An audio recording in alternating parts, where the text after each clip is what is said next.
Moment solennel pour une vingtaine de jeunes luçonnais. Ils ont participé à une cérémonie simple mais ô combien symbolique, la remise de leur carte d'électeur.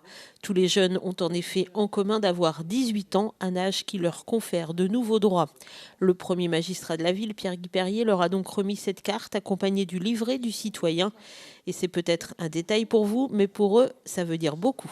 C'est plus une question de respect par rapport à ceux qui se sont battus.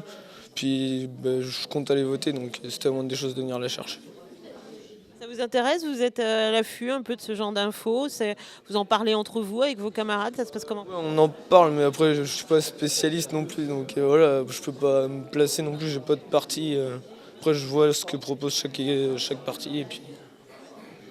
Hâte d'aller voter?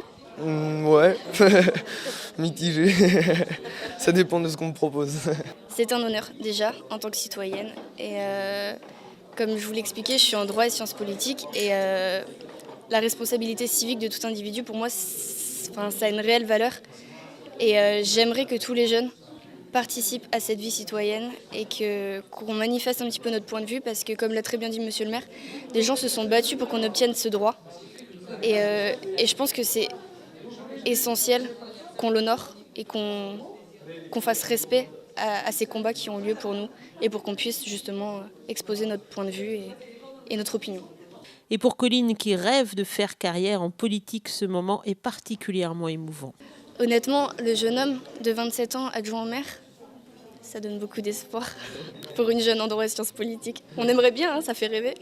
J'allais dire, c'est un milieu qui vous fascine, vous aimeriez en faire partie? Tous les matins, Europe 1, ma petite rubrique politique. Tous les matins, c'est important parce que on entend souvent à notre âge le discours, oui, politique, tous les mêmes, corrompus. Mais au final, je pense que c'est justement en nous exprimant qu'on lutte contre ça.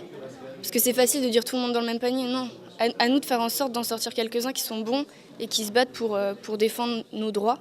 Et puis, à travers des devoirs, mais l'un ne va pas sans l'autre, comme l'a dit monsieur le maire très bien. 18 ans, le bel âge donc, mais aussi l'âge de la majorité civile, matrimoniale et pénale, l'âge d'être un citoyen à part entière.